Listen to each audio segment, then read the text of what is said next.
So you guys know that Donald Trump isn't going to make peace with Russia, right? That's certainly not what everybody's been saying this week. Everybody's freaking out in the mainstream media because of certain actions that the Trump administration has been taking. So I wanted to go unproduced and talk about some of the basic facts that the New York Times and Fox News won't be giving you. So first, to the panic. There have been a number of pretty crazy things coming out of the Trump administration. I think most notably, Trump and Zelensky are like having a flame war, like two nominally allied heads of countries, heads of government are like having a piffle, like teenage girls on social media, which is pretty unattractive. We had the revelations of Trump's really horrible imperialist resource grab attempt, the attempt to like steal all of Ukraine's resources in return for the help we've been giving. You've got Rubio talking about working with Russia against China, Rubio being the Secretary of State, which would honestly have been an amazing policy that I advocated for in 2014. But since 2022 is a bit of a harder lift. And may actually eventually be where we end up, but it's all a bunch of stuff that isn't actually going to materialize or lead to real peace with Russia and the United States, no matter how much that is in the interest of the continued survival of humanity. As you know, Russia and the United States are the only, I think currently the only two countries who can wipe out all of humanity. I'm not sure if China is there yet with its nuclear weapons force. So to be clear, I do think an armistice is likely. I think, thankfully, now that Joe Biden and his cast of elite idiot warmongers have been turfed out, I think there's a real possibility. I'm not saying a vast likelihood, but I think there's a real possibility of an armistice and like a sort of South Korea, North Korea style cessation of hostilities. It would be great if there would be like real settlement of the issues between Russia and Ukraine and Russia being welcomed back into the community of nations, but that's not going to happen. Russia is very much going to be North Korea in this set of circumstances. That is what the plan of the U.S. military-industrial complex was all along, and I think it's been a big victory. Donald Trump has in some ways positioned himself against the military-industrial complex. He'd talk about it a lot in his first term. Some of the things that he's done, like actually stopping the bombs falling on Gaza, like are promising, but most U.S. presidents start off with promising actions against the military-industrial complex and then get sort of painted into corners. So I don't know how likely that is. So, like, I do think that both Russia and Ukraine are exhausted. The conflict, the actual fighting, may be likely to stop under Trump, but none of the long-term issues are going to be solved. No, Ukraine is not going to be abandoned. No, Europe is not going to have to come up with its own military force, which it was never going to do. A lot of the catastrophizing is, honestly, I think, unfortunately, unlikely to come to fruition because the Trump administration is, I think, inevitably going to leave Russia in a state of isolation and a state of rogue stateness. It's essentially Trump is not going to be able to take this incredible gift that the Pentagon crafted for itself, the rogue state Russia. He's not going to be able to take it away from the military-industrial complex for a couple basic reasons. Ukraine is not going to join NATO. Ukraine was never going to join NATO. No matter what the Biden administration said, I'm latterly becoming angrier and angrier at the Biden administration. We are expected to celebrate the CIA and the Biden administration and U.S. intelligence in the run-up to Russia's invasion of Ukraine because, we knew that was going to happen. We knew it was going to happen. We knew it was going to happen. We warned Ukraine. We warned Europe. Russia was serious this time. They were really going to do it.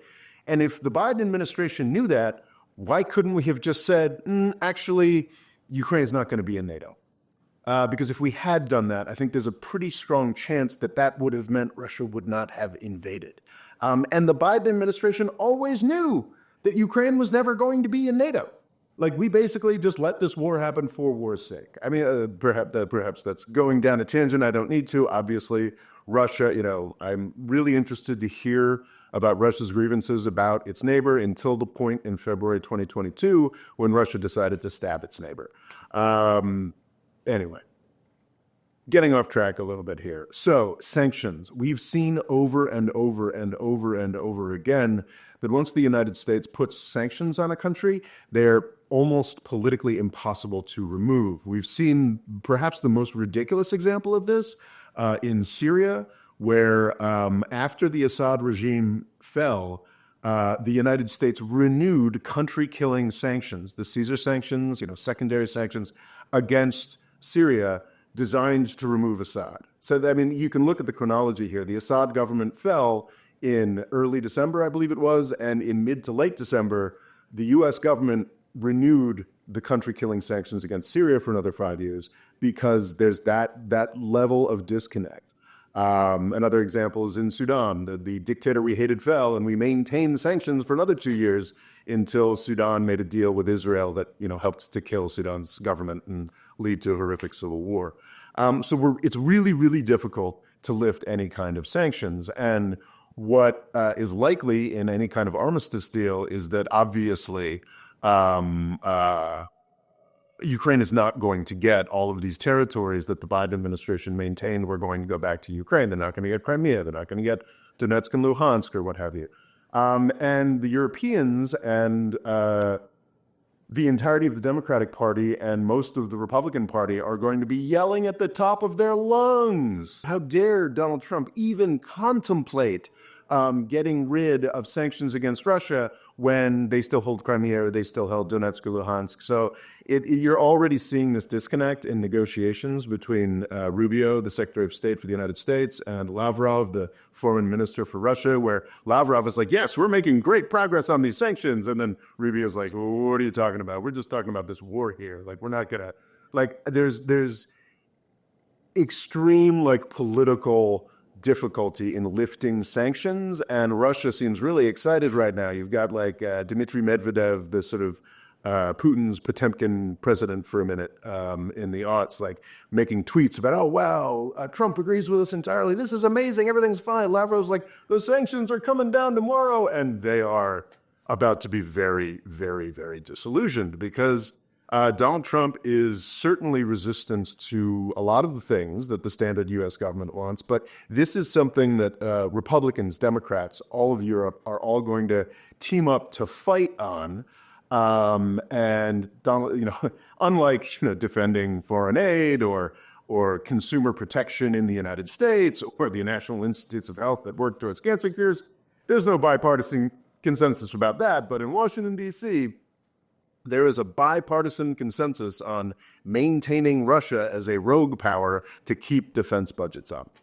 Now, I got to say, perhaps this is me, what's the meme? The fool fell for it again award. This could just be me warming up for a fell for it again award. Every time Donald Trump in his first term said, I'm withdrawing U.S. troops from Syria, I made a video saying, that's amazing. Yes, do this, please. I'm not a Trump fan, but this would be great. And of course, he never did. There were more troops in Syria at the end of his first term than there were at the beginning. But I do kind of believe, I think that there's some evidence to dictate that Donald Trump actually wants to confront the military-industrial complex this time around, or at least some parts of it, some conflicts, like legitimately wants to. I loathe Secretary of Defense Pete Hegseth with every fiber of my being. He's the guy who wanted to pardon all the U.S. war criminals that even the Pentagon had convicted.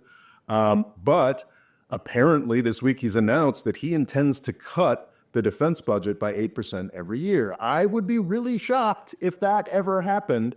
But it does seem like there are real people in the Trump administration, beyond Hegseth the monster, who want to do sane things with U.S. defense policy, want more restraint, want to spend less money on those things. So I do kind of think that it's possible, and I'm hoping, and I really want to give Donald Trump a chance to do the sort of thing that he's been saying he wants to do for 10 years and actually take the United States back from invading everywhere and starting wars everywhere and spend the money at home.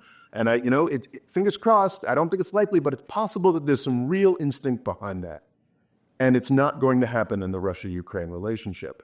Because and this is the real meat of this, I've already put it as a short, but I think it's just worth emphasizing again. Donald Trump cannot lift sanctions on Russia without destroying one of the centerpieces of his domestic and international policy. That's a really key thing here. This is the catch-22 that the U.S. military-industrial complex has established because of its alliance. I mean, I don't know that they necessarily, well, of course they talk to each other. It's a lot of the similar people. Because of its alliance with the oil and gas industry. Over the past couple months, we have heard a ton about the absurd influence that Elon Musk has over Donald Trump. Elon Musk has that influence for some reasons beyond this. You know, his popular profile, which he still does have with a lot of young men, despite what men of all ages, despite what the mainstream media will tell you. But fundamentally, Elon Musk bought his way into the Trump's inner circle with a donation of $250 million. Musk is reckoned to have given $250 million directly to the Trump campaign, making him probably like the second largest constituency. Well, actually, probably one of the largest constituencies single-handedly in donating to the Trump campaign. Probably the single largest. So Elon Musk donated $250 million to the Trump campaign. Big Oil, however you want to calculate that, the Guardian states donated $445 million to the Trump campaign. So if Donald Trump has been purchased by Elon Musk, how much more strongly has he been purchased by Big Oil? And this is the sort of dirty secret of sanctions. You'll note that most of the countries that the United States sanctions or acts to destroy, like Iraq and Libya, are countries that are big oil and gas producers. Because, as neither Biden nor Trump ever got tired of telling us, the United States is now again a massive oil and gas exporter. Under the Biden administration, oil and gas production shot through the roof. In part because of the war in Ukraine and the fact that liquefied natural gas became, the United States became the main supplier of liquefied natural gas to Europe, replacing Russia because of these sanctions. Donald Trump has promised over and over and over again that the United States is going to be producing and exporting even more oil and gas under his time in power. And to beat out Biden, you just can't get rid of these sanctions on Russia. You just can't let Russia back into the community of nations in a real way. We're sort of seeing this with Syria right now, where everybody's sort of doing the dance, as actually they did with a lot of the Arab League, did with Assad before the Assad regime fell, where all the leaders are coming to town and visiting and talking and this, that, and the other thing. And it's fundamentally meaningless if the U.S. maintains its sanctions, because nobody's allowed to do any kind of economic work with Syria as long as the U.S. maintains its sanctions. So certainly we could get an armistice in Ukraine, and God, I hope we do. Certainly, we could get a solidified sort of demilitarized zone and just an end to this war, which Biden was certainly never going to deliver, and Trump deserves our gratitude if he delivers that. But the idea that the United States and Russia are going to somehow work together, this is now, and it's kind of ridiculous actually if you're legitimately opposed to Russia that that these warmongers in the Biden administration had advocated for so long to keep this war going, because as soon as, and I think Russia and Putin knows this, as soon as the fighting stops, we shift off of the arena where Russia has any power at all, and we shift into the arena of high finance and oil and gas flows that the United States State Department, at least in Europe, still has almost complete control over. U.S. State Department, U.S. Treasury Department, OFAC, what have you.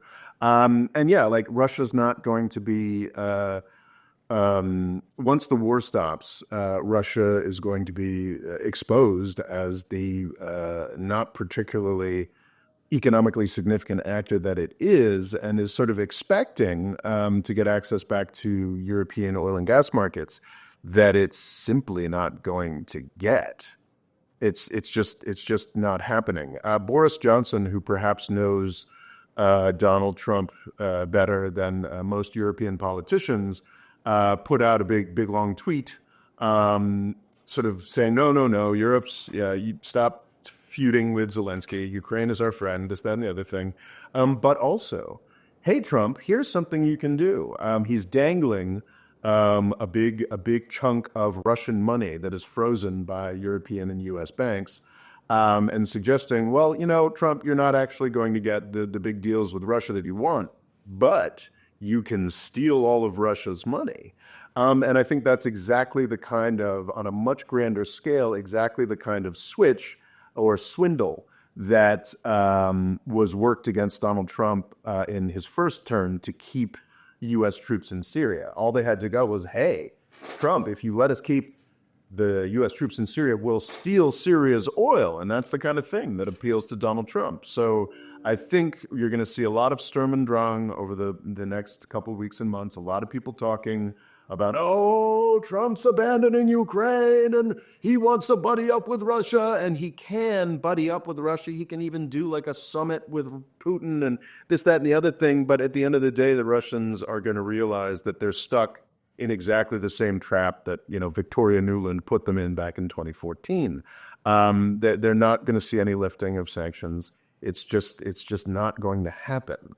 Ukraine is, as Victoria Nuland and other military-industrial complex planners designed over a decade ago, is our new South Korea, and Russia is our North Korea, and there's really no way out of that for Russia or the world. Which, to be clear, I know this might be somehow heartening to a lot of Ukraine super fans who were somehow gleeful at them losing 100,000 lives and military industrial complex standards, but for humanity, for the U.S. citizen, U.S. taxpayer, for everybody on the planet, it's a horrific result to have. North Korea is super scary because it's got a couple dozen, maybe a couple hundred nuclear weapons. We've successfully manufactured a new North Korea with tens of thousands of nuclear weapons. It's absolutely insane. And Donald Trump's not going to do anything to fix it either. So I guess, Slava Ukrainia. Also just sort of additional details. No, there's not going to be a European army. There aren't going to be European peacekeepers. Because, and this is the fundamental lie, really, that everybody's sort of indulging in, is the idea that Russia posed any real threat to any NATO countries. It just didn't. It just didn't, and hasn't, and won't. All these sort of savvy military-industrial complex prognosticators are being like, oh well, Europe should have known this was coming. Trump made it clear, Europe's got to defend itself. Europe's got to put together 100,000 man army and spend $2 trillion. No, Europe doesn't have to do any of that because Russia poses no serious threat to any European or NATO country. Russia has failed miserably to make it more than a fifth of the way across Ukraine. It's just not a real threat. It never was. The real threat was the successful U.S. military-industrial complex plan to create a new North Korea-South Korea situation in the heart of the old Soviet Union in Ukraine. It's a stupid game, but it's a game that we've won. And, Vladimir Putin and Sergei Lavrov and Donald Trump can bleat about it. But fundamentally, I don't think Donald Trump can make serious peace with Russia. That's just not happening. I guess that's kind of reassuring for military-industrial complex types. I think it's a tragedy for the world, but that's where we are. Donald Trump can't make peace with Russia because if he did so, he would have to lift the sanctions on Russian oil and gas, which would be terrible for the oil and gas producers in the United States who gave $445 million to Donald Trump's reelection campaign. And beyond just the filthy lucre, Trump really wants to be the biggest oil and gas producer and exporter that the United States has ever seen. And you can't, if you want to do that, you can't welcome back one of the biggest competitors to the world markets, which is Russia. which is what would need to happen for real peace with Russia. So anyway, yeah, sorry to, I guess, I mean, I don't know. Is it a downer or is it a, yay, don't worry about Ukraine so much? I don't know. But thanks for listening to this unproduced discussion of, I think, like some pretty important details that all of the coverage is missing. So anyway.